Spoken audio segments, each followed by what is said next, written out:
Mr. Baggy, my name is Alexis, and in this clip we're going to be talking about the Jackson message to Congress, and in the other clip we're going to be talking about the other message. But for this one, I noticed that the entire paper was revolved around point A, which is that the Indian removal was a democratic action taken by the federal government in opposed to an invasion of Cherokee sovereignty. So it's really trying to propel this removal forward and saying that is actually a really good thing for the Indians. Likewise is it for the government, but even then it's really trying to demean all of those pros for the government and really trying to be in favor of the Indians, or at least that's what it seems as if they're trying to sound like. In fact, it says that there's one government pro throughout the entire thing that I noticed, for instance, versus the 5 other Indian pros, and that's just in all these quotes alone.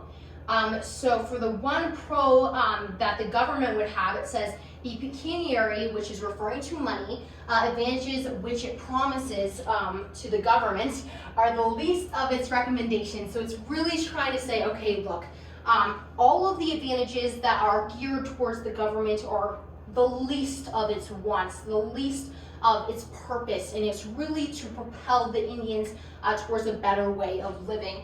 In fact, we see here that the 2 important tribes have accepted the provisions made for the removal at the last session of Congress, and it is believed that their example will induce the remaining tribes also to seek the same obvious advantages.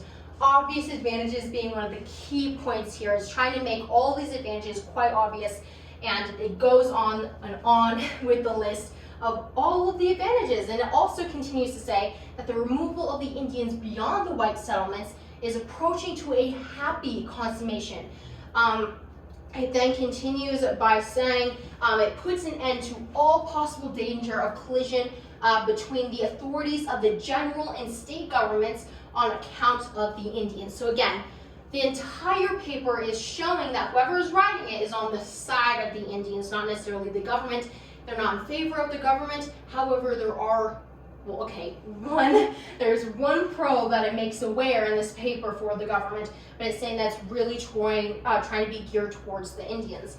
It then continues by saying it will separate the Indians from immediate contact with settlements of whites, free them from the power of the states, free being one of the main keywords there, enable them to pursue happiness, and perhaps cause them gradually, under the protection of the government and through the influence of good counsels, to cast off their savage habits.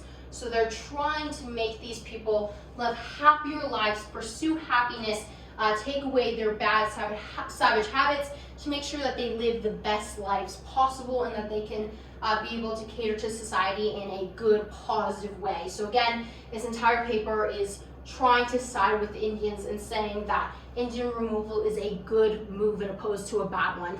So let's move on to clip number 2.